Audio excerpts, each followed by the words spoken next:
एक ही वेद का 4 विभाग किए और उसी को और ठीक से समझाने के लिए वेदव्यास जी महाराज ने महाभारत ग्रंथ की रचना की है।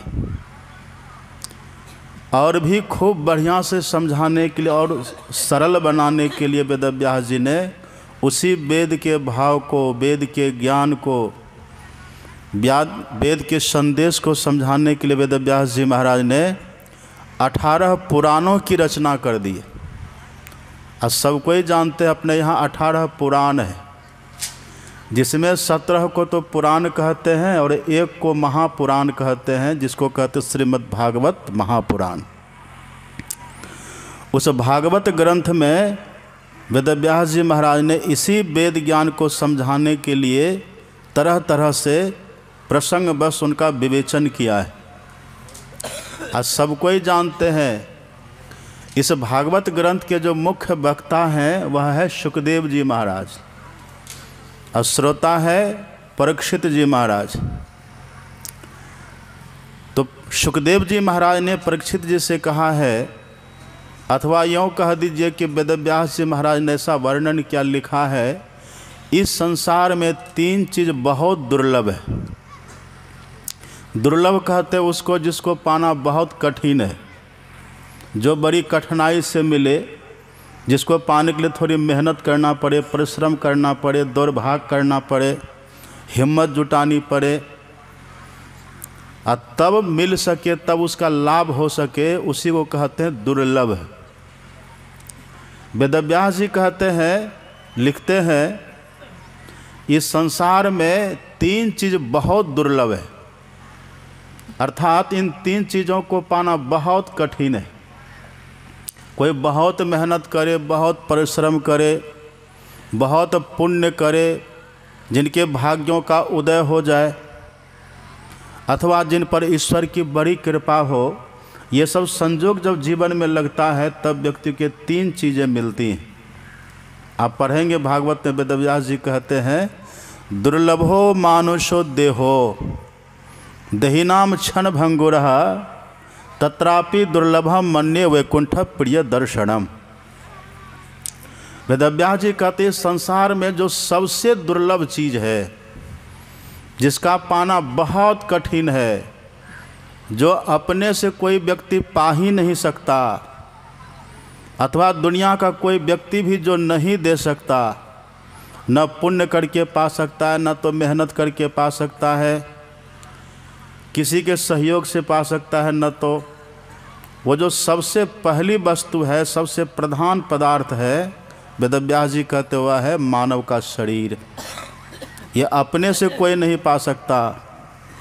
आप बहुत मेहनत कर लीजिए, बहुत पुण्य कर लीजिए, बहुत दान कर लीजिए, बहुत यज्ञ कर लीजिए, और सोचिए कि अपने सब मानव तन को प्राप्त कर लेंगे, ये बड़ा कठिन है। वेदव्यास जी कहते हैं ये मानव का तन पाना बहुत कठिन है। मानव तन पा लिए तो फिर सब सुलभ हो जाता है। मानव के शरीर में है तो सुंदर सुंदर भोजन भी कर लेते हैं, मानव के शरीर में है अच्छा कपड़ा पहन लेते हैं और अनुकूल कपड़ा पहन लेते हैं। अभी देखिए ठंडी का समय है, ठंडी में जैसा वस्त्र हमको चाहिए, जैसा पोशाक हमको चाहिए, जो अभी के वातावरण के अनुकूल है, ऐसा कपड़ा हम पहन लेते हैं। ठंडी लगती है, चादर ओढ़ लेते हैं, कंबल ओढ़ लेते हैं, स्वेटर पहन लेते हैं, टोपी पहन लेते हैं, अग्नि जला करके घूरा ताप लेते हैं, धुनी ताप लेते हैं। ठंडी का समय है, मानव का तन हमको मिल गया, ये सब व्यवस्था हम कर सकते हैं। लेकिन और में ये सब व्यवस्था है, कुत्ता ऐसा कर सकता है, गाय ऐसा कर सकती है, अन्य कोई जीव ऐसा नहीं कर सकता। ये मानव तन में सब तरह की व्यवस्था अनुकूलता है। मानव ही बढ़िया से बढ़िया भवन बना करके, सुंदर महल बना करके तब उसमें रहने का सुख लेते हैं। मनुष्य ही एक से एक भोजन बना करके उसका स्वाद लेते हैं, रसास्वादन करते हैं।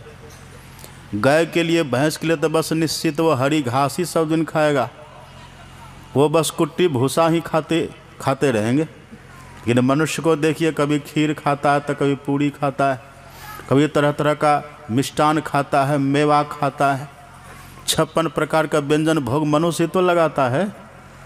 ये सब व्यवस्था है। इसलिए वेदव्यास जी कहते हैं मानव का तन जो अभी मिला हुआ है, जहाँ सब तरह के अनुकूलता है, व्यवस्था है, ये अपने से कोई नहीं पा सकता। मनुष्य बने तभी तो आप नेता भी बन जाते हैं, पहले मनुष्य बने तभी तो आप मास्टर साहब भी बन जाते हैं, पहले मनुष्य बने तभी तो आप डॉक्टर साहब भी बन जाते हैं, आप किसान बन जाते हैं, खेतीहर बन जाते हैं। आप पहले मनुष्य बने तभी तो आप बिजनेसमैन, व्यापारी भी बन जाते हैं। तो सबकी जड़ तो मानव का तन है। गाय ऐसा नहीं करती, भैंस ऐसा नहीं कर सकती, जो जंगलों का राजा शेर है वह भी ऐसा नहीं कर सकता। इसलिए वेदव्यास जी कहते हैं मानव का तन पाना बड़ा दुर्लभ है। और आप ये मत समझिए कि आप शरीर हैं, ये मानव का शरीर हम लोगों को मिला है। हम लोगों को कहने का मतलब हम लोग जीव हैं, जीवात्मा हैं। शरीर अलग है, हम लोग अलग हैं। शरीर है जड़, हम लोग हैं चेतन। शरीर है मर, हम लोग हैं अमर। इसकी तो मृत्यु होती है, इसका जन्म होता रहता है। इस शरीर में कभी बाल्यावस्था आती है, बच्चे देखते हैं, बच्चे होते हैं, फिर वही बड़ा होता है, इसमें यौवन आता, युवावस्था आती है, फिर यही वृद्ध होकर के बुढ़ापा इसको घेर लेता है। ये तो बदलते रहता है, पर इसके भीतर आप और हम हैं जीवात्मा। इसी जीवात्मा को ये मानव का तन मिलना बड़ा कठिन है। गधा का शरीर मिलना, घोड़ा का शरीर मिलना, गाय का मिलना, बैल का मिलना, कीड़ा मकोड़ा बन जाना, पेड़ पौधा बन जाना, लता विटप बन जाना, पशु पक्षी बन जाना, जलचर बन जाना, थलचर बन जाना, नभचर जो आकाश में चलने वाले वो सब बन जाना बड़ा आसान है। ये सब तो व्यक्ति कर्म करके पा सकता है, लेकिन ये मानव का तन पाना बड़ा कठिन है। इसलिए वेदव्यास जी कहते दुर्लभ हो मानो सो देहो। ये मानव का तन पाना बड़ा कठिन है। ये किसको मिलता है? जिस पर ईश्वर की कृपा हो, बस उसी को केवल ये मिलता है। ईश्वर कृपा के बिना कोई सोचे कि हम मनुष्य शरीर पालें, कोई जीव की कामना हो, मानव तन चाहते तो सब कोई। काकभूषुंडी जी महाराज कहते हैं, आप पढ़ेंगे रामायण में, काकभूषुंडी जी कहते हैं जीव चराचर जांचत जेही। जितने चलने वाले जीव हैं और जितने नहीं चलने वाले जीव हैं, सभी चाहता है कि मानव का शरीर हमको मिले, सब चाहता है। इन्हें पाना बड़ा कठिन है। और आपको आश्चर्य होगा, देवी देवता भी चाहता है कि मानव का तन मिले। ये वचन किसी आम व्यक्ति का नहीं, राम भगवान का वचन है। राम भगवान कहते सुर दुर्लभ।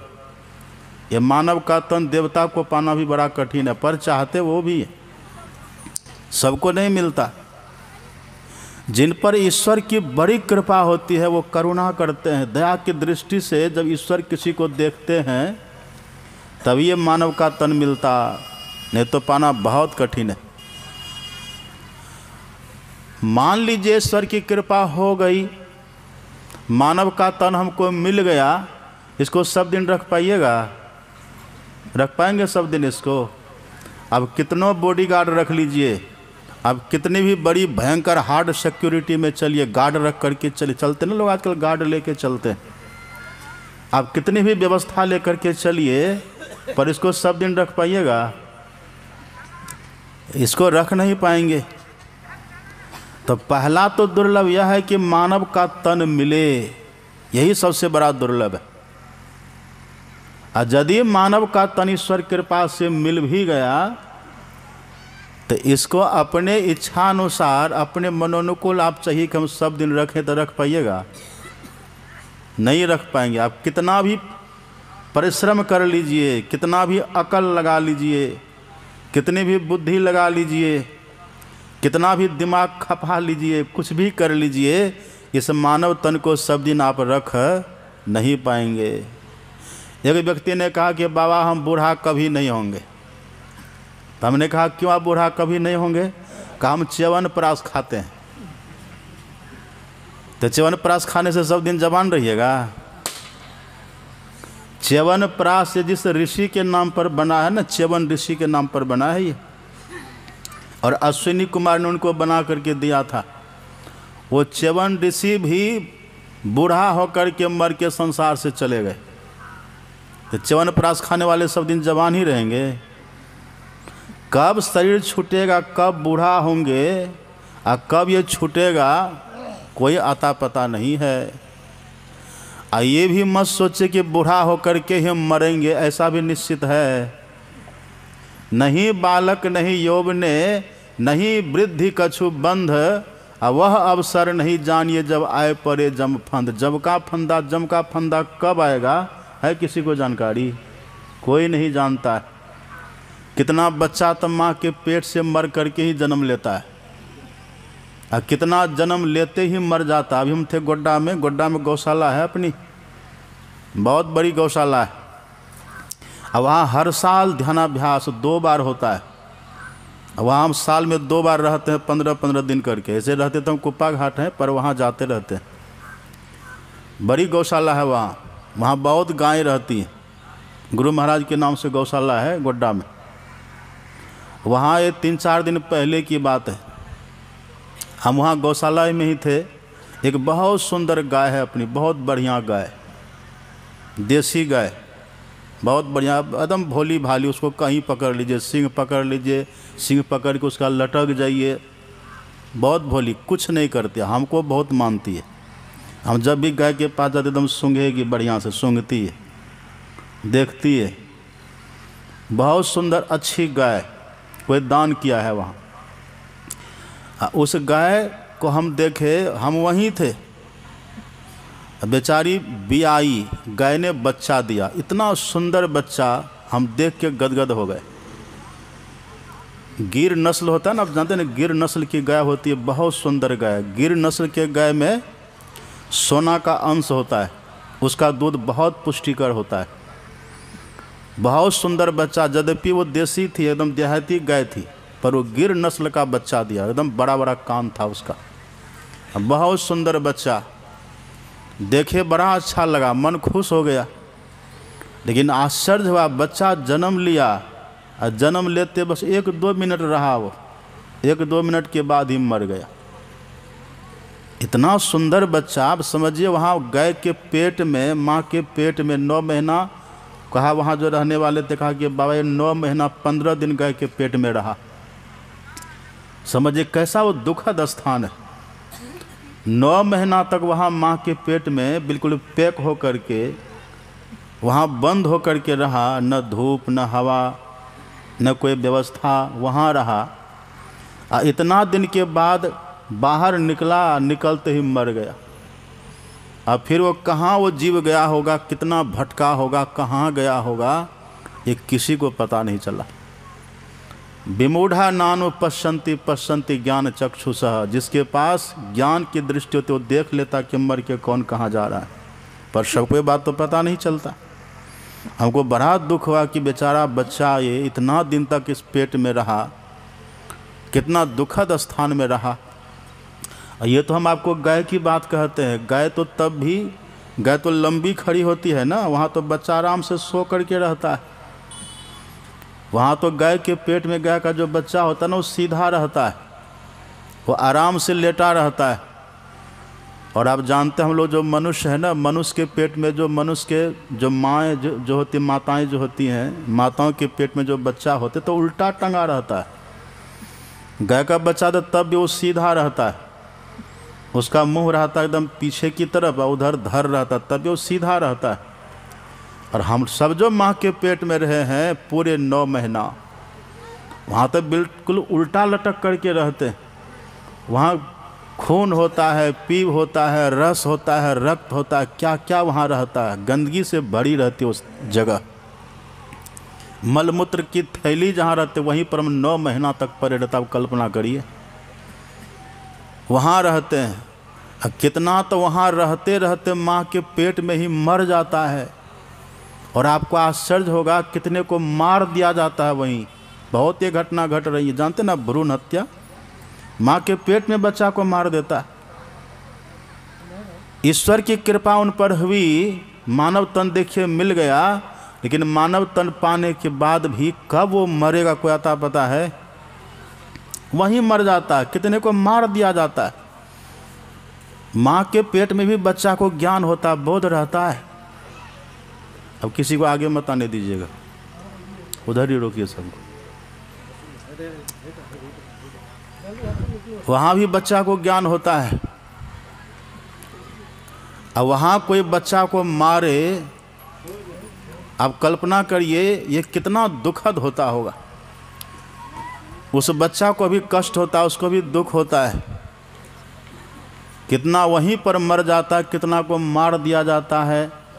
और कितना बच्चा तो जन्म लेने के समय इतनी पीड़ा, इतना दुख होता है कि जन्म लेने के समय भी मर जाता है। और कितना का जन्म होता है, छठी भी नहीं देखता कि छुट्टी हो जाती है। कितने जवान भी परमान चढ़ जाते हैं। अब बूढ़ा के लिए कहते बूढ़े तन की क्या प्रतीति। इसलिए संत गुरु नानक कहते हैं, नहीं बालक नहीं यौवने, नहीं वृद्धि कछु बंध, वह अवसर नहीं जानिए जब आए पड़े जम फंद। जम का फंदा कब आएगा ये किसी को पता नहीं है। यही वेदव्यास जी कहते हैं, पहला तो सबसे जो दुर्लभ है ना, वह है मानव का तन पाना। ये बहुत दुर्लभ चीज़ है। और यदि मानव का तन मिल गया तो जिंदा रहना बड़ा कठिन है। जिंदा रहना बहुत कठिन है। कौन कब मरेंगे ये किसी को पता नहीं है। झूठे सुख को सुख कहे, मानत है मनमोद, और जगत चबे ना काल का कुछ मुख में कुछ गोद। कबीरा गर्व न कीजिए काल गहे कर केस, और न जाने कित मारी है क्या घर क्या परदेश। कहाँ कब किसको मार देगा कोई जानते हैं? किसी को आता पता नहीं है।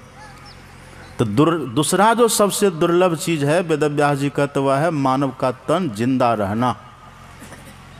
और यदि जिंदा रह गए तब, पहला तो दुर्लभ ये था कि मानव का तन कठिन है पाना, ईश्वर कृपा से मिल गया। और ईश्वर कृपा से हम जिंदा भी हैं, पढ़ लिख लिए, नौकरी चाकरी कर रहे, खेती गृहस्थी कर रहे, बिजनेस व्यापार कर रहे, हम जिंदा भी हैं, वरना कमा रहे हैं, खा रहे हैं, बाल बच्चा का परवरिश कर रहे हैं, अपनों से मिल कर के हैं, मित्र से दोस्ती करके दुश्मन से झगड़ा करते रहते, अड़ोसी पड़ोसी से प्रेम से भी रहते, झगड़े, ये समय हमारा बीत रहा है। लेकिन वेदव्यास जी कहते हैं यदि आप जिंदा हैं, जिंदा रहने के बाद भी एक चीज़ बहुत दुर्लभ है जो सबको नहीं मिलता। वो क्या है दुर्लभ चीज़? दुर्लभो मानो सो देहो देही नाम क्षण भंगुरहा, तत्रापि दुर्लभम मन्ये वैकुंठ प्रिय दर्शनम। इसमें सबसे जो दुर्लभ चीज़ है वह है यही सत्संग का प्राप्त हो जाना। ये सत्संग का प्राप्त हो जाना बहुत दुर्लभ है। मानव का तन मिल गया, दुर्लभ था, ईश्वर कृपा से मिल गया। हम जन्म ले लिए, संसार में आ गए, अभी तक जीवित हैं, यह ईश्वर की कृपा है, हम जिंदा हैं। और जिंदा रहने के बाद जो दुर्लभ चीज़ है, मास्टर बनना दुर्लभ नहीं है, डॉक्टर बनना दुर्लभ नहीं है, बड़े बड़े पद पर चला जाना दुर्लभ नहीं है, बहुत धन कमा लेना भी दुर्लभ नहीं है, बहुत यश कमा लेना, बड़ी प्रतिष्ठा कमा लेना, ये भी कोई दुर्लभ चीज़ नहीं है। सब कुछ पा लेना बड़ा आसान है। लेकिन वेदव्यास जी कहते हैं कोई संत जीवन में मिले, संत का सानिध्य हमको मिले, संत का संग हमको मिले, संत का दर्शन हो जाए, संत का ज्ञान हमको सुनने के लिए मिल जाए, संत का वचनामृत पान करने के लिए मिल जाए, ये बहुत दुर्लभ चीज़ है। ये बात कौन बोल रहे हैं? ये बात वेदव्यास जो भगवान के अवतार हैं वो बोल रहे हैं। ये सत्संग पाना, संत महापुरुषों का दर्शन पाना, ये बहुत दुर्लभ चीज़ है। लेकिन ये मिलता है किसको? संत का दर्शन किसको होता है? संत का वचनामृत किनको मिलता है? संत का सानिध्य किसको नसीब होता है? आप पढ़ेंगे बड़ी बड़ी बातें इसके लिए, बड़ी बड़ी बातें हैं। अपने यहाँ सब कोई जानते हैं 33 करोड़ देवी देवता हैं। 33 कोटि लोग कहते हैं ना, कोटि का मतलब होता है करोड़, कोटि का मतलब प्रकार भी होता है। कोई कहते हैं 33 प्रकार के देवता होते हैं, और 33 प्रकार के देवता में कहते हैं 12 तो आदित्य होता है, 11 रुद्र होते हैं, 8 वसु और इंद्र प्रजापति, ये सब मिलाकर के 33 प्रकार के देवता हैं। और कोई कोई कहते हैं कि 33 करोड़ देवता होते हैं। अब कल्पना करिए आप, तो 33 करोड़ है देव। अब महादेव कितना है? एक ही है ना, भगवान शिव। 33 करोड़ है देव, देवताओं की संख्या है 33 करोड़। एक ही है महादेव, जिनको भगवान शंकर हम लोग कहते हैं। भगवान शंकर से किसी ने पूछा, माता पार्वती ने प्रश्न किया, पढ़ेंगे रामायण, वहाँ लिखा हुआ है। भगवान शंकर से माता पार्वती प्रश्न करती हैं कि हे प्रभु, जो सबसे बड़ा लाभ है दुनिया में, और जिसका पाना बहुत दुर्लभ है, जिसका प्राप्त होना बड़ा कठिन है, ये लाभ, ये संतों का लाभ आखिर किनको मिलता है? ये प्रश्न है माता पार्वती का। ये सत्संग का लाभ किसको मिलता है? सत्संग, संत महापुरुषों का दर्शन, ये नसीब किनको होता है? तब भगवान शंकर ने उत्तर दिया है। भगवान शंकर कहते, देवी बिनु हरि कृपा न होई सो गावही वेद पुराण। हे देवी, केवल मैं ही नहीं कहता हूँ, ऐसा वेदों में लिखा हुआ है, पुराणों में लिखा हुआ, वेद पुराण सब कहता है, जब तक किसी के ऊपर ईश्वर की कृपा न हो जाए तब तक संत महापुरुषों का दर्शन नहीं होता है। अब भगवान शंकर झूठ भी बोलते हैं क्या? आपको लगता है कि वो झूठ भी बोलते हैं? भगवान शंकर इतने सत्यनिष्ठ हैं, इतने सत्य संकल्प है भगवान शिव। आप पढ़ेंगे रामायण को, उनकी जो अर्धांगिनी है, धर्म पत्नी है माता सती, जो जगदम्बा है भवानी, संग सती जग जननी भवानी, जो जगदम्बा है, जो जगत जननी है, जो भवानी है, वो माता सती एक बार झूठ बोल गई। एक बार जीवन में एक बार झूठ बोली, और उसी झूठ के चलते भगवान शंकर ने सती का सदा के लिए परित्याग कर दिया। एक झूठ के चलते।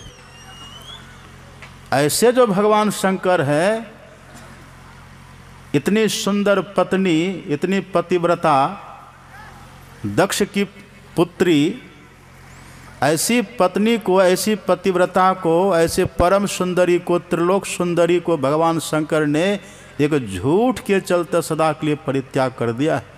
अब कल्पना करिए, इसी से भगवान शंकर को झूठ से कितना नफरत है। भगवान शंकर कितने सत्यवादी हैं। वो भगवान शंकर बोल रहे हैं, किनको बोल रहे हैं? वही सती जो पहले थी, जो पहले जन्म में सती थी। प्रथम जन्मी दक्ष गृह जाई, नाम सती सुंदर तनु पाई। जो पहले जन्म में दक्ष की पुत्री होकर के जन्म ली थी, जिसका नाम सती था, जो परम सुंदरी थी, वही सती एक झूठ बोलने के कारण भगवान शंकर से तिरस्कृत हो जाती है, उपेक्षित हो जाती है, अनादृत हो जाती है। और वही मर करके उस जन्म में अगला जन्म फिर लेती है, उसी का नाम पड़ता पार्वती। उसी पार्वती माता ने प्रश्न किया है, हे प्रभु, ये किसको मिलता है?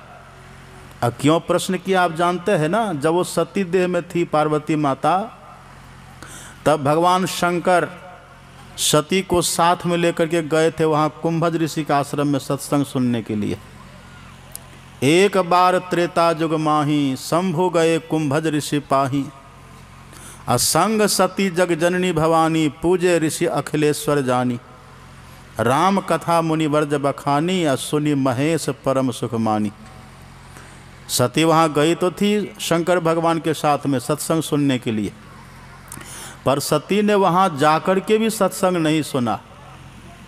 इधर का चिंतन करती रह गई, उधर का चिंतन करती रह गई। ऐसी बात वैसी बात सभी बातों को सोचते विचारते रह गई। वहाँ बैठी रही, उस जगह पर भी रही, उपस्थित रही, उस परिवेश में रही, माहौल में रही सती, लेकिन सत्संग के प्रति उनके भीतर में उपेक्षा का भाव हो गया। और उपेक्षा का भाव जब व्यक्ति के भीतर में पैदा होता है तो फिर न वो कुछ सुन पाते न कुछ समझ पाते, उसका ध्यान ही उधर से हट जाता है। सती वहाँ रह करके भी सत्संग को न सुन सकी न समझ सकी। अब वही सत्संग का जो अनादर सती ने किया है, उसी सत्संग के अनादर करने के कारण सती के साथ ऐसा घटित हुआ, ऐसा कुछ विघटित हो गया कि सती को अपने पिताजी के यज्ञ में जा कर के अपने शरीर का परित्याग करना पड़ा, मर गई। अब मर करके फिर वही अगले जन्म में पार्वती बनती। सती कोई साधारण नहीं थी, उसको पहले जन्म का स्मरण था। सत्संग का अपमान किया था, सत्संग को उसने अवहेलना करी थी, अनादर किया था, उसका बड़ा भयंकर परिणाम निकला था। शंकर भगवान का वचन है, साधु अवज्ञा तुरत भवानी, कर कल्याण अखिल कहानी। साधु अवज्ञा कर फल ऐसा, लंका जरे निशिचर कर जैसा। यदि कोई साधु का अपमान करे, साधु के अवहेलना करे, सत्संग का तिरस्कार करे, शंकर भगवान कहते उसका कल्याण कभी नहीं होता। वही ये सती मर कर किस जन्म में पार्वती हुई हैं। और यही प्रश्न है फिर पार्वती का कि हे प्रभु आप कृपा करके बतलाइए, जो सत्संग है, जो संत महापुरुषों का दर्शन है, ये कैसे मिलता है, जिसका प्राप्त होना बड़ा लाभ है। गिरिजा संत समागम सम न लाभ कछुआन, भगवान शंकर कहते हैं। तो पार्वती माता प्रश्न करते, जिसका पाना बड़ा लाभ की बात है, ये सत्संग मिलना बड़ा लाभ की बात है, सबसे बड़ा लाभ की बात है। ये सत्संग, ये महापुरुषों का संग आखिर किसको मिलता है और कैसे मिलता है? तब भगवान शंकर, जो देवों के देव महादेव हैं, जो भोलेनाथ हैं, अवधरदानी हैं, जो महान सत्यनिष्ठ हैं, जो झूठ को कभी बर्दाश्त नहीं करते, उस भगवान शंकर ने कहा, उनके मुख से निकला हुआ ये भाव। भगवान शंकर कहते, देवी बिनु हरि कृपा न होई सो, गावहि वेद पुराण। जब तक किसी के ऊपर ईश्वर की कृपा न हो जाए तब तक ये बहुत कठिन है, नहीं मिलता।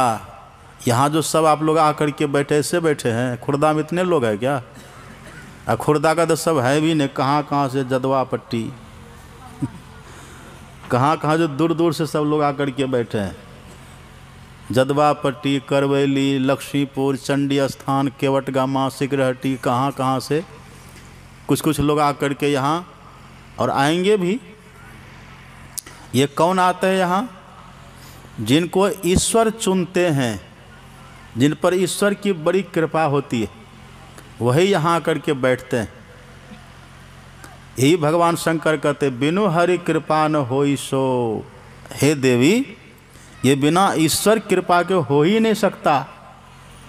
अब देखो, मैं तो कहता ही हूँ, लेकिन ये मत समझो केवल मैं कहता हूँ।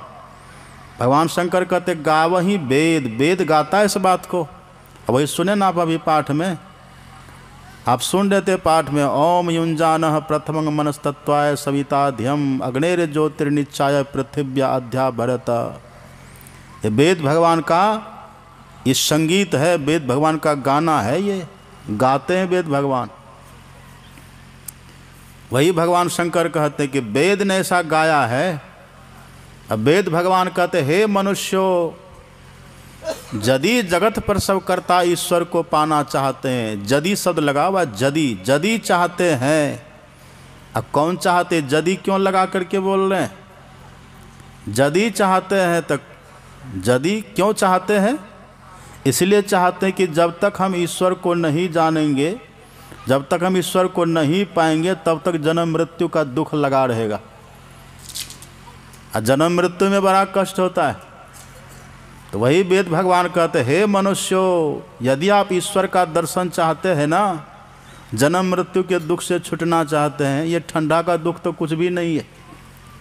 ये ठंडी का दुख तो आप दूर कर लेते, घोड़ा जरा के जला का आग ताप लिए ठंडी खत्म, कम्बल ओढ़ लिए ठंडी खत्म, गर्मी का समय आता पंखा चला लिए गर्मी भाग गई, भूख लगी भोजन कर लिए भूख का दुख खत्म हो गया। कोई बीमारी होती है डॉक्टर के पास जाते औषधि खा लेते हैं, बस बीमारी ठीक हो जाती है। हड्डी टूट जाती है, फ्रैक्चर हो जाता है, डॉक्टर के पास जाते हैं, उसको जोड़ जाड़ करके स्टील का रोड आदि लगा करके उसको ठीक करके दुरुस्त कर देते हैं। लेकिन ये जन्म मृत्यु का जो चक्कर लगा हुआ है, हड्डी टूटी तब बना लिए, रोग हुआ तब ठीक कर लिए, लेकिन हड्डी टूटने और रोग का जड़ क्या है, इसकी मूल क्या है? शरीर ही तो है। यही तो दुख देता रहता है। एक बार हड्डी टूटी जड़वा लिए, फिर एक्सीडेंट करेगा, फिर हड्डी टूट जाएगी। माथा दर्द था, औषधि खा करके ठीक करवा लिए, फिर पेट में दर्द हो जाएगा। पेट का दर्द ठीक हुआ, फिर टीबी पकड़ लेगा। टीबी की दवा खा लिए, टीबी ठीक हो गए, फिर सर्दी जुकाम हो गया। कितना ठीक कराइएगा, कितना इलाज कराते रहेंगे आप? और आप शरीर तो है नहीं, इसके भीतर रहने वाले जीव तत्व है। ये देह का बंधन पड़ गया है। तो ये कब तक चलता रहेगा? जब तक हम ईश्वर का दर्शन नहीं कर लेते हैं, परमात्मा को देख नहीं लेते। वही तो हमारा सर्वस्व है।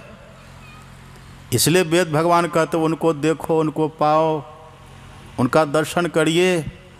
इसके लिए जो सबसे पहला काम करने के लिए वेद भगवान कहते हैं, वही है पहला काम। सबसे पहला काम वेद भगवान कहते हैं सत्संग, अर्थात बुद्धि योग, मतलब सत्संग।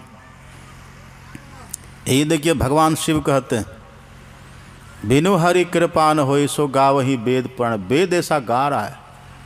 अब पुराण का देखिए नाम है पुराण। पुराण पढ़िए भागवत में, नारद जी का वचन पढ़िए, भाग्योदय न बहु जन्म समर्जिते न सत्संगमं च लभते पुरुषो यदावे। अज्ञान हेतु कृत मोह मदांधकार नासम विधाय तदोदयते विवेका। ये भागवत पुराण का, महापुराण का है ये। नारद जी कहते हैं, जब किसी व्यक्ति के अनेकों जन्मों के भाग्यों का उदय होता है, भाग्योदय न बहुत जन्म, बहुत जन्मों से भाग को जमा करते करते आते। भाग जमा कैसे होता है? भाग जमा होता है पुण्य करने से। अब पुण्य हम कैसे करते हैं? किसी भूखा को 2 रोटी खिला दिए, किसी नंगा को कपड़ा पहना दिए, किसी बीमार को इलाज करवा दिए, किसी बेघर को घर बना दिए, किसी अनपढ़ को पढ़वा लिखवा दिए, दान पुण्य कर दिए, कहीं पर स्कूल बना दिए, कहीं पर कुआं खोदवा दिए, कहीं पर हॉस्पिटल बनवा दिए। ये पुण्य कर्म करते रहते हैं। सत्संग कर लिए, सत्संग करवा दिए, इससे पुण्य भी होता है। पुण्य का फल भी सत्संग है। सत्संग करने से दुनिया का सबसे बड़ा पुण्य भी होता है। ये पुण्य की जड़ भी है, इसमें पुण्य की जड़ है ये, और पुण्य के फल से मिलता भी है। यही सब करते करते धीरे धीरे जब हमारा पुण्य पूंजीभूत होता है, पुण्य पुंज बिनु मिलहि न संता, जब पुण्य पूंजीभूत होता है अनेक जन्मों से करते करते, उसी पुण्य के फल से हमारे भाग्यों का उदय हो जाता है। नारद जी कहते हैं, ऐसे अनेक जन्मों से शुभ कर्म करते करते, पुण्य कर्म करते करते, सत्कर्म का अनुष्ठान करते करते ये मानव का तन मिलता है। सत्कर्म करते करते जब भाग्यों का उदय होता है अनेक जन्मों का अनंतर, तब ये सत्संग की प्राप्ति होती। यही पुराण में लिखा हुआ है, बहुजन्म समर्जिते न सत्संगमं च लभते पुरुषो यदावे। किसी जीव को, किसी शरीरधारी जीव को, मानव तनधारी से जीव को ये सत्संग की प्राप्ति तब होती जब भाग्यों का उदय होता है। और ये मिल गया तब नारद जी कहते हैं तदोदयते विवेक, इससे विवेक की जागृति हो जाती है। बिनु सत्संग विवेक न होई, या राम कृपा बिनु सुलभ न सोई। बिना हरि कृपा के, ईश्वर कृपा के, राम कृपा के सत्संग नहीं मिलता। और सत्संग के बिना हमारे विवेक की जागृति, विवेक की प्राप्ति नहीं होती। अब विवेक की प्राप्ति नहीं होगी तब क्या होगा? बिनु विवेक संसार घोर निधि पार न पावे कोई।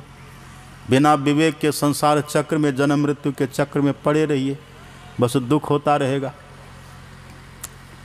जन्मत मरद दुसह दुख होई, बहुत दुख होगा। अब देखते हैं कितने तो ऐसे प्राणी हैं जो ठंडा में ठिठुर करके मर जाता है। कितनी गाय मर जाती है, कितनी भैंस मर जाती है, कितना कुत्ता बिल्ली ठंडी में ठिठुर करके मर जाता है। गर्मी में देखिए कितना लू लग करके मरता है कि नहीं, कोई व्यवस्था है वहाँ? कितना दुख होता रहता है, कितना कष्ट होता है। भगवान शंकर कहते कि देवी ये सब बात ग्रंथों में लिखी हुई है, वेदों ने गाया, पुराणों ने गाया कि जब व्यक्ति के ऊपर ईश्वर की कृपा हो, भाग्योदय होने से, पुण्योदय होने से, तब ये सत्संग मिलता है। अब देखिए ये मानव का तन दुर्लभ था, वो मिल गया। जिंदा रहना कठिन था, मुश्किल था, दुर्लभ था, हम जिंदा रह गए। ईश्वर की कृपा हमारे ऊपर हो गई, ये सत्संग मिल गया। और सत्संग मिल गया तब क्या लाभ होगा? सत्संग के मिलने से सत्संग का फल क्या होना चाहिए? बहुत आपने सत्संग में सुना, कई बार आपने सत्संग में सुना है कि जो सत्संग में जाते उनको चारों फल की प्राप्ति होती है। सुनी समुझहि जन मुदित मन, मज्जहि अति अनुराग। अल्लाह ही चारि फल अछत तनु, साधु समाज प्रयाग। जो सत्संग में चले जाएं और सत्संग में जा कर के आराम से बैठे और बड़ी श्रद्धा से सत्संग को सुने और सुन करके सभी बातों को समझ भी ले और समझ करके उस बात को मन में धारण करे और तदनुकूल आचरण करे। तुलसीदास जी कहते इसका बड़ा फल है। और जो बात तुलसीदास जी महाराज कहते हैं वही बात हूबहू हमारे गुरु महाराज, आप पढ़ेंगे पदावली को, सदगुरु महाराज कहते हैं सतजन सेवन करत नित्य सत्संगति करना। सतजन कहते हैं साधु को, सतजन कहते हैं संत महापुरुषों को। तो हमारे गुरु महाराज कहते हैं साधु पुरुषों का संग करके, संत महापुरुषों का संग करके आप प्रतिदिन सत्संग करिए और सत्संग में सुनिए, अब बात को समझिए, अब मनन करिए, मनन करके और ठीक से गहराई से समझिए। आप देखिए गुरु महाराज कहते मनन करत नहीं बोध होई, तो पुनि समझी जाए। यदि मनन करते से बोध नहीं हुआ, ज्ञान नहीं हुआ, कोई बात समझ में नहीं आई, तो गुरु महाराज जी कहते उसको फिर से समझिए, फिर से सुनिए, अथवा जिज्ञासा करिए, प्रश्न पूछिए, वो आपको समझा देंगे। समझिए, और समझ गए तब समझी बोध जो होई, रहनी तासम करी लीजिए। यदि बात को समझ गए, ज्ञान बात मन में अट गया, तब गुरु महाराज जी कहता अपनी रहनी वैसी बना लीजिए, रहन सहन वैसा बना लीजिए। इसी का फल क्या होता है? तो तुलसीदास जी कहते लह ही चारि फल, चार फल मिलता है। चार फल कौन सब है? अर्थ, धर्म, काम और मोक्ष, चार फल है। ये चारों फल की प्राप्ति हो जाती है। अर्थ का अर्थ कहते हैं धन संपत्ति को, वैभव को। जो ठीक से सत्संग करेंगे, सत्संग को सुनेंगे, फिर समझेंगे, फिर निधिध्यासन करेंगे, आचरण में उतारेंगे, अगर ठीक से ऐसा सत्संग करेंगे, ऐसा व्यक्ति कभी धन के लिए दुखी हो नहीं सकता। उनके पास, उनके जीवन में उनकी आवश्यकता अधूरी कभी हो ही नहीं सकती है। उनकी जो आवश्यकता है उसकी पूर्ति अवश्य हो जाती है। इसलिए सत्संगियों के पास इसका अभाव नहीं रहता। और यदि अभाव है तो समझिए हमने सत्संग ठीक से नहीं किया है, या यदि अभाव है तब समझिए हमारे भीतर इच्छाओं की ढेर लगी हुई है। इच्छा की पूर्ति कभी नहीं होती, आवश्यकता की पूर्ति तो हो जाती है। आवश्यकता है कि हमें कपड़ा चाहिए तो कपड़ा मिल जाता है। और यदि किसी के भीतर हो कि हम 7 दिन में 7 ड्रेस पहने, तो ये सत्संग से नहीं मिलेगा। आवश्यकता है भोजन करने की, हमको भोजन मिले, हम जिंदा रहें, पेट हमारा भरे, शरीर हमारा स्वस्थ रहे, सबल रहे, ऊर्जावान होकर के हम रहें, तो भोजन समय से आपको मिल जाएगा। अरे मनुष्य की बात कौन कहे, संत तो कहते हैं मुर्दा हूँ को देत है कफन लकड़ी आग, और जिंदा नर चिंता करे ताका बड़ा अभाग। ये तो अभागी लोग खाने पीने के लिए चिंता करते हैं। यदि कोई सत्संग करे और सत्संगी भूखा मरे, ये हो ही नहीं सकता, ये संभव नहीं है। पाँव फटी पगड़ा भया, जागे जीवा जोन, और सब काहू को देत है चोंच समाना चुन। अजगर करे न चाकरी, और पंछी करे न काम, और 3 लोक 9 खंड में सबके दाता राम। इसका मतलब साधु महात्मा ये नहीं कहते कि बस अजगर की तरह आप भी बैठे रहिए दिन भर, जीवन भर आप भी बस बैठे रहिए निठल्ला होकर के, अकर्मण्य होकर के, आलसी बनकर के आप बैठे रहिए, ऐसा नहीं कहते। हमारे गुरु महाराज कहते सत्संगी बने हैं तो स्वावलंबी जीवन जी लीजिए, थोड़ी मेहनत करिए, थोड़ा परिश्रम करिए, जीवन बिताओ स्वावलंबी। भरम भारे फोड़ी कर, और संतों की आज्ञा है ये में ही मात धर छल छोड़ी करिए। सभी संत महात्माओं का आदेश है। आप निठल्ला बैठे मत रहिए, सब कुछ करिए, और सत्संग भी करिए, समय से ध्यान भी करिए, कोई कमी नहीं रहेगी आपको, और आप असल में धर्मात्मा कहलाएंगे। सत्संग में आने वाले पुरुष ही धर्मात्मा वो कहलाते हैं जो सत्संग के वचनानुकूल अपना आचरण बनाते हैं। सत्संग में सब तरह की बातें कही जाती हैं, और सभी बातों को जो सुन ले, समझ ले, वैसा करे, तो वो धर्मात्मा बन जाते हैं, वो धर्मात्मा हो जाते हैं।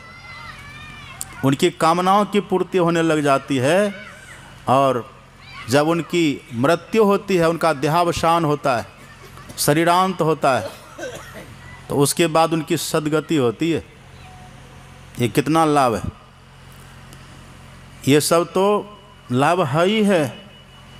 और सबसे बड़ा लाभ क्या है, शरीर हमको मिल गया, ईश्वर कृपा से शरीर हमको मिल गया, हम जिंदा भी ईश्वर कृपा से हैं, और सत्संग भी ईश्वर कृपा से हमको मिल गया। तो सत्संग मिलने के बाद तो लाभ बहुत होता है। ऐसा कोई लाभ नहीं जो सत्संग मिलने के बाद बाकी रहे, सब लाभ मिलता है। मति की रति गति भूति भलाई, जब जही जतन जहाँ जही पाई, सो जानब सत्संग प्रभाव, लोको वेदना आनु पाओ। सब कुछ मिलता है, जलचर थलचर नभचर नाना, जे जल चेतन जीव जहाना, सबको मिलता है। जो सत्संग करेंगे उन सबको मिलेगा। लेकिन सत्संग पाने के बाद सबसे बड़ा लाभ क्या है?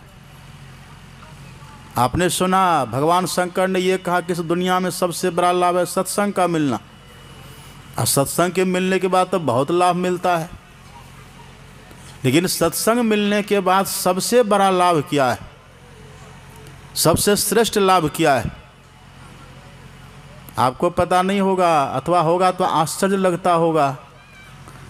सत्संग में जाने से व्यक्ति का रोग भी ठीक हो जाता है। सत्संग में जाने से निसंतान को संतान भी हो जाती है। सत्संग में जाने से निर्धन को धन भी मिल जाता है। सत्संग में जाने से पद दलित को पद की भी प्राप्ति हो जाती है। सत्संग से ये सब लाभ होता है। लेकिन सवाल ये है कि सत्संग में जाकर के हमें लाभ कौन सा लेना चाहिए? कौन सा सबसे बड़ा लाभ है? जो लाभ एक बार हमको मिल जाए तो फिर वो लाभ हानि में ना बदल जाए, वो कौन सा लाभ है? निसंतान थे आप, सत्संग में गए तो सत्संग के पुण्य प्रताप से, सत्संग की कृपा से आपको संतान हो गई। क्या वो संतान सब दिन रहती है? रहती है संतान सब दिन? संतान नहीं रहती। आपका विवाह नहीं हो रहा था, सत्संग में गए, ईश्वर कृपा हो गई, अनुकूल मिला और विवाह हो गया, तो क्या पति पत्नी सब दिन साथ रहिएगा? इस मरु में किनसे लिपट जुड़ाऊं, सबों को ज्वाला में जलते देखा। कुछ तो चढ़े चिता के रथ पर, कुछ कब्रों की ओर चला। अब पल भर रुका न मित्र, पुत्र माता से नाता तोड़ चला। निसंतान थे, सत्संग में गए, ईश्वर से मनौती किए, गुरु महाराज से मनौती किए, संतान हो गई। लेकिन संतान होने के बाद भी कितनी माताएं रोती बिलखती रह जाती। पुत्र चला जाता है, रहता है, या पुत्र है ही है, माँ चली जाती है। विवाह हो गया, पति पत्नी हो गए, पर कौन कब जाएंगे, पहले जाएंगे, कोई जानते इस बात को? किसी को अता पता नहीं है। ये स्थिति है संसार की। पल भर रुका न मित्र, पुत्र माता से नाता तोड़ चला। लैला रोती ही रही, पर है कितने मजनू मुँह मोर चला। ये सब जो लाभ मिल कर के छूट जाए, वो लाभ बड़ा कैसे हो सकता है? हम पहले बेघर थे, घर हमारे पास नहीं था, पर सत्संग करने लगे, पुण्य कर्म करने लगे, पवित्र कर्म करने लगे, मेहनत करने लगे, परिश्रम करने लगे, ईश्वर की कृपा हो गई और सुंदर सा घर हम बना लिए। क्या घर में सब दिन रहिएगा? वहाँ घर सब दिन रहेगा हमारा? यदि एक बार भूकंप होगा, ज़्यादा नहीं, बस 1 मिनट तक भूकंप हो तो घर रहता है? जाके देखिए नेपाल में क्या स्थिति होती है, चीन में जाके देखिए, बहुत वहाँ भूकंप होता है, घर ढनमनाते रहता है। अब भारत में कभी कभी भूकंप होता है, देखते हैं क्या क्या दशा हो जाती है लोगों की, कितना भयभीत हो जाते हैं लोग, क्या क्या होता है। अब बरसात में देखते हैं जब बाढ़ का समय आता है। मीरगंज के पास एक घर था, हमने सुना, उधर लोग बता रहे थे, एक बार बाढ़ आया था ना, बहुत जोर का बाढ़ इधर 2008 में। अब मीरगंज जो चौक है उससे थोड़ा उधर दक्षिण साइड में घर था, हमने सुना, जहाँ भी शायद पेट्रोल पंप की कुछ बना है। सोनार कोई थे, सोनार भाई। अब जाति पाति की बात हम करते, लेकिन बाबा बोले तो हम भी बोल दिए आपको। एक था वहाँ, उसका घर बेचारे का बड़ा सुंदर घर बनाया था, पानी भरा। जो लोग हमको सुना, आप लोग तो जानते होंगे सर, देखे ना, घर सहित कहाँ गया घर वाला, पता चला घर भी गायब हो गया, घर वाला भी सब लापता हो गए। मकान सहित व्यक्ति लापता हो जाते, नाव पर बैठे बैठे नाव सहित लापता हो गया। ये सब क्या होता है? कितनी मेहनत करके बेचारे बनाए होंगे, आप कल्पना करिए कितनी मेहनत हो, क्या होगा, कहाँ कहाँ से पैसा ला करके जुटा करके, कितनी एरी चोटी का पसीना एक करके, ये करके वो करके, यहाँ जा करके वहाँ जा करके, इससे मिल करके उससे मिल करके, रात दिन एक करके बेचारे वो सुंदर सा मकान बनाए होंगे। लेकिन मकान सहित काल कवलित हो गया। कितना सुंदर कपड़ा पहनते हम लोग मेहनत करके, धन से कमा करके, देखिए, लेकिन कपड़ा सहित हम मर जाते हैं। ऑफिस में बैठे बैठे कितने की विदाई हो जाती है, घर में सबके साथ हैं, चल देते। पल भर रुका न मित्र, कोई पल भर भी प्रतीक्षा नहीं करता। ये सब क्या है? इसका मतलब ये नहीं कि ये सब बेकार, ऐसा नहीं कहते महापुरुष, ये सब बहुत आवश्यक है, ये सब चाहिए भी। मकान नहीं रहेगा तो आप रहेंगे कहाँ? कपड़ा नहीं रहेगा तो फिर पहनेंगे क्या? अन्न नहीं होगा तो फिर हम खाएंगे क्या? तो ये सब तो जरूरी है। लेकिन ये सब के साथ रहते हुए, इन सब को पाते हुए, इन सब को स्वीकारते हुए, भीतर से बुद्धिमान होकर के ये रहना चाहिए, हमारी बुद्धिमानी ऐसी होनी चाहिए कि इसी में हम कुछ ऐसा भी पा लें जो हमारा कोई छीन न सके, जो हमसे कोई छीन न सके, जो हमसे कभी अलग न हो सके, जो शरीर रहे तब भी साथ रहे और शरीर नहीं रहे तब भी साथ रहे, हम जिए तब भी हमारे साथ हो और मरे तब भी हमारे साथ हो, दुनिया का सब व्यक्ति हमारे साथ हो तब भी वो हमारे पास रहे, और जब दुनिया का सब व्यक्ति हमारा साथ छोड़ दे तब भी वो हमारे पास रहे। ऐसा कोई धन होना चाहिए ना, ऐसा कुछ धन तो हमारे पास होना चाहिए, ऐसी कोई पूंजी तो हमारे पास होनी चाहिए। जो सबके रहने के बाद भी हो और नहीं रहने के बाद भी हो। ये क्या है कि सब है तुम बड़े खुश हैं और सब साथ छोड़ दिया तो सिर धुन रहे हैं। ये क्या है? एक ऐसा धन हमको चाहिए, एक ऐसी पूंजी हमको चाहिए, सब है तब भी वो पूंजी हमारे पास है, हंस रहे मुस्कुरा रहे, और सब यदि साथ छोड़ दे तब भी हमारी मुस्कुराहट खत्म न हो, तभी हमारी हंसी पर कोई पानी न फेर सके, वो धन भी तो चाहिए। वैसी पूंजी भी तो हमारे पास होनी चाहिए। वो कौन सी पूंजी है और वो पूंजी कहाँ मिलेगी? यही है विवेक, यही है विचार करना, यही विवेक आपको सत्संग देगा। आपके पास कोई नेताजी आएंगे उधर से और खूब बढ़िया सड़क बना देंगे, बनाते हैं कि नहीं? जैसे कटगवा चौक से इधर मुड़ते देखिए कैसी रोड है, खंडर खटर खटर खटर, कैसी रोड देखिए, कितना बढ़िया रोड था एक समय था, अब देखिए कैसा रोड हो गया ये। अब कितना सुंदर सा घर बना लेते, लेकिन वो घर सब दिन एक जैसा रहता है, न रोड एक जैसी सब दिन रहती है, न घर एक जैसा सब दिन रहता है। कपड़ा खरीदते 6 महीना साल भर होते होते देखिए फट फुट के पुराना होकर फट फुट के ख़त्म हो जाता है। ये सब क्या है? कोई नेताजी आते स्कूल बनवा देते, कोई नेताजी आते स्कूल बनवा सड़क बनवा देते, कोई नेताजी आते हॉस्पिटल बनवा देते हैं, उधर से कोई व्यक्ति आता हमको बहुत धन दे देते हैं, उधर से कोई व्यक्ति आता हमारा घर बनवा देते हैं। ये सब कुछ तो हम पा लेते हैं, लेकिन ये सब दिन रहता है? सब दिन नहीं रहता। एक ऐसा धन चाहिए जो हमारे पास सब दिन हो। जब हम इस गांव में रहते थे ना, जब हम यहाँ रहते थे अपने गांव में, अपने घर पर जब हम रहते थे, उस समय जो सड़क थी इधर की, ये अभी जो आते हैं ना केवल खुर्दा, ये क्या टपरा टोला, जैसे टपरा से इधर आते हैं, जैसे रोड मुड़ी है ना, इससे वहाँ पहले नदी बहती थी, जानते ना आप लोग? पहले वहाँ नदी, बरसात में वो नदी बहती थी, से पानी वहाँ सब दिन रहता था। उस समय आते थे, बड़ा वहाँ दिक्कत होता था पार होने में। और पता, हम अभी भी कभी काल सपना देखते हैं, हम सपना देखते हैं कि केवटगमा से जा रहे हैं, नौलखी साइकिल से जा रहे हैं, और जैसे वहाँ आते हैं उस जगह पर, तब सपना में चिंता होती, टेंशन होता है कि साइकिल कैसे पार करेंगे। क्या बोलते हैं उसको? बबजना धार उसको बोलते हैं। जब छोटे थे बच्चे, इधर से साइकिल समझाते थे तो उसमें बड़ा दिक्कत होता। साइकिल को किसी तरह से 2-3 लड़का सब मिलते थे, हम लोग बच्चे सब मिल करके तब साइकिल किसी तरह से पार करते थे। अभी भी कभी काल सपना आ जाता है, सपना जाते करे हम केवटगमा से नौलखी जा रहे हैं या नौलखी से केवटगमा जा रहे हैं, और वहाँ उस धार के पास जाते, सपना में जाते हैं। अब कि हम इधर कितनी बार आ चुके हैं, रोड बनने के बाद कितनी बार आए हैं, लेकिन ये सपना जल्दी नहीं आता। वो जो सपना पहले का है, जो दिमाग में गड़ा हुआ, गुथा हुआ है, कितनी बार जाते थे। और उधर से फिर साइकिल कैसे पार कर, पैदल भी जाते थे, तो जब धार तेज होती थी ना बरसात में, तो पार होना बड़ा कठिन होता था।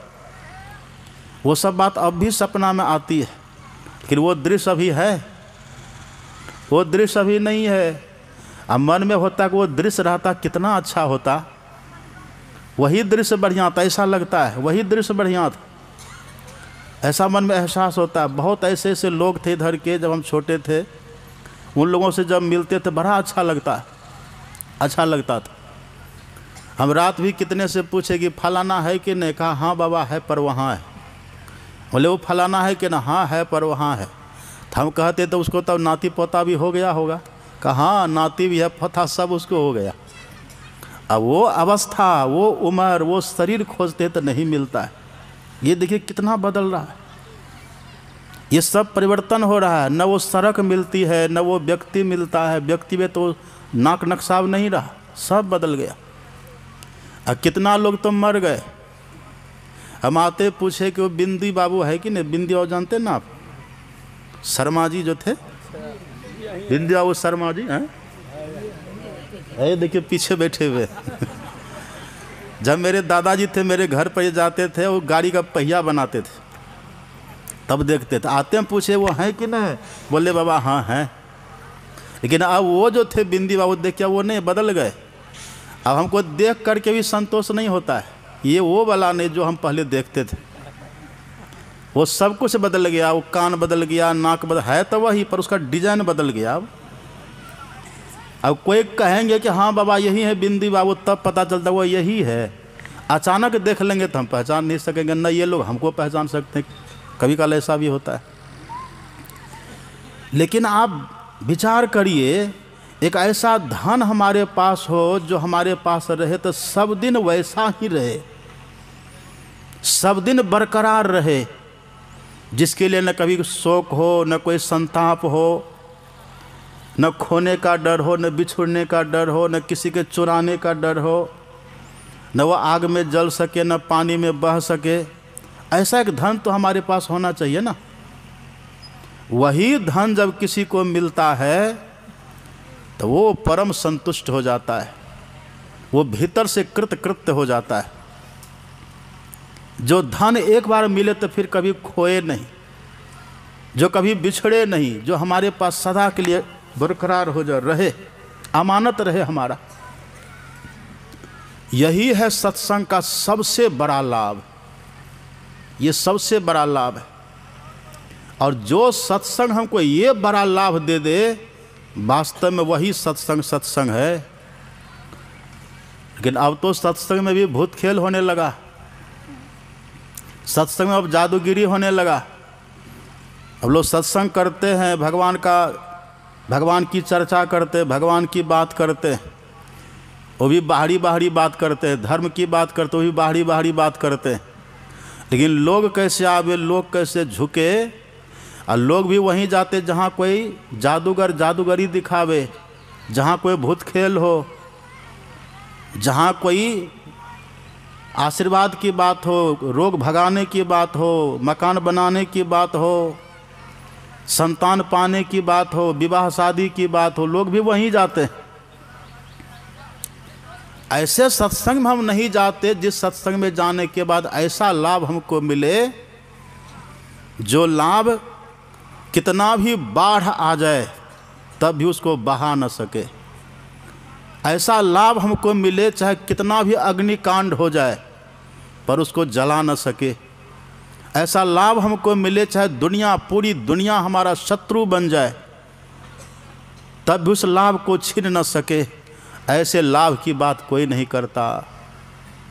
कबीर साहब कहते हैं ये दुनिया दीवानी हो रही है, ऐसी दीवानी दुनिया भक्ति भाव नहीं बूझे जी।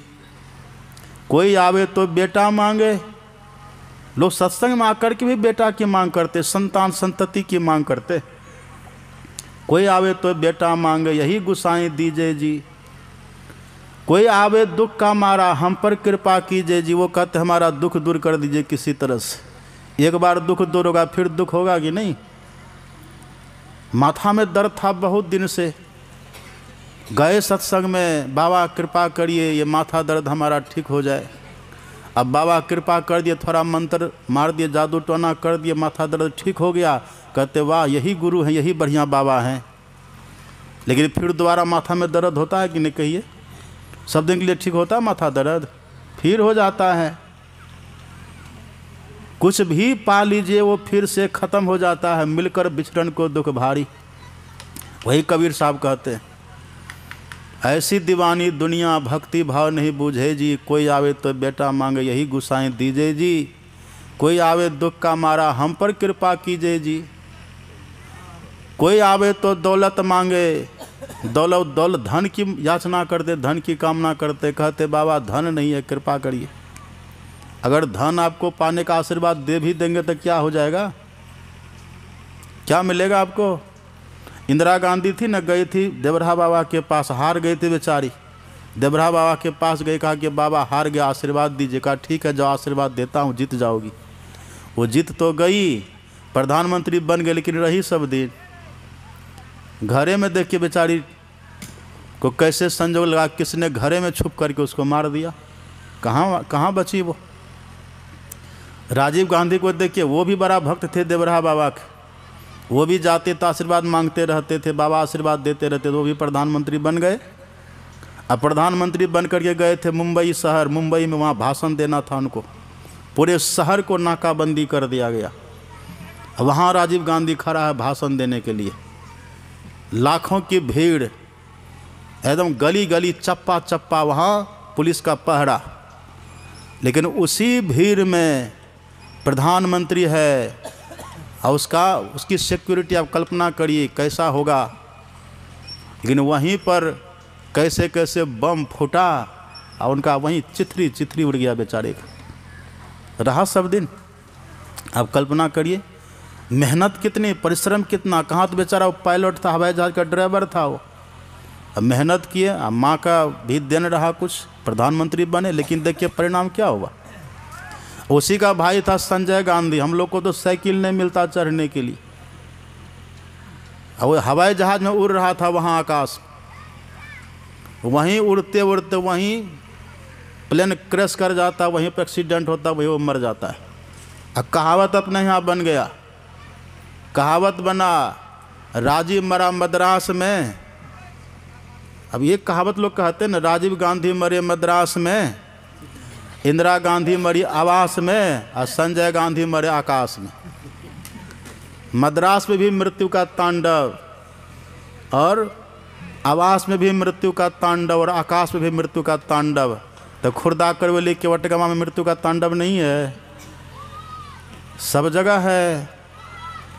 कोई आवे तो दौलत मांगे, भेंट रुपया लीजिए जी। अब 2 रुपया चढ़ाते हैं, 10 रुपया चढ़ाते हैं, लाख की कामना करते हैं।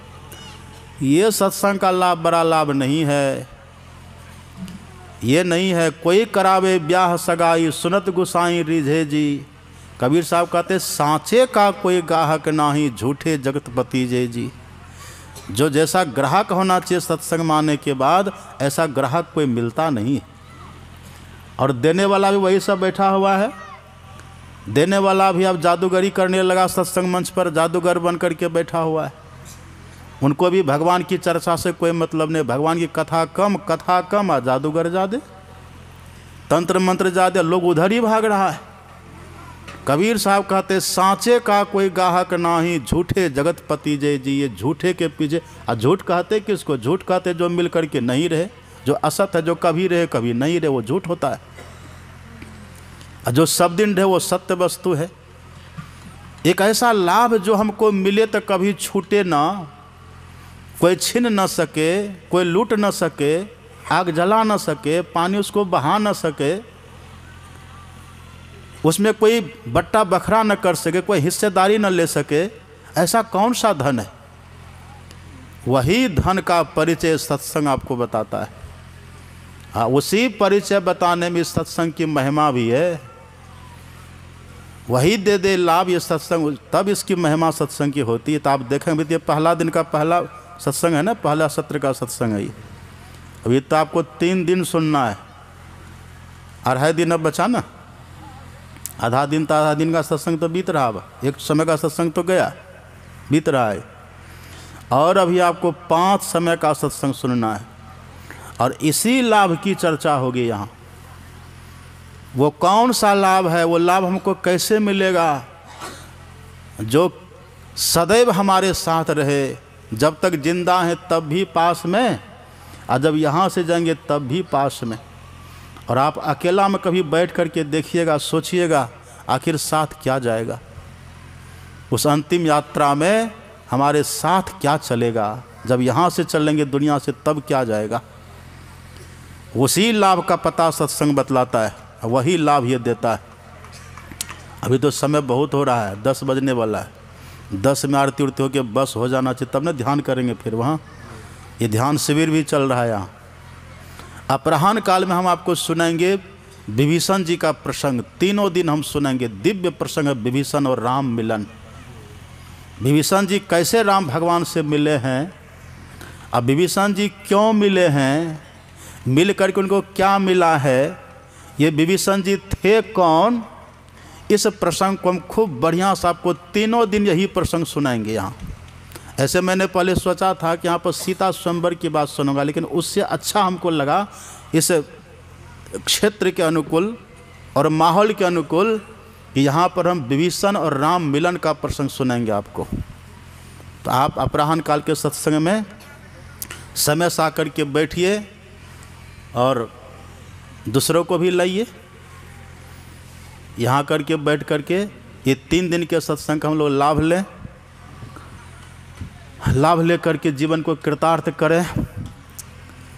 फिर अपराह्न काल में सुनेंगे। जो किसी कारण से नहीं आ सके, किसी कारण से मान लीजिए कोई कारण हो गया, घर में काम अथवा कहीं जाना पड़ा, तब ऐसी व्यवस्था हो गई है सबके घर घर में मोबाइल तो सब रखते ही हैं।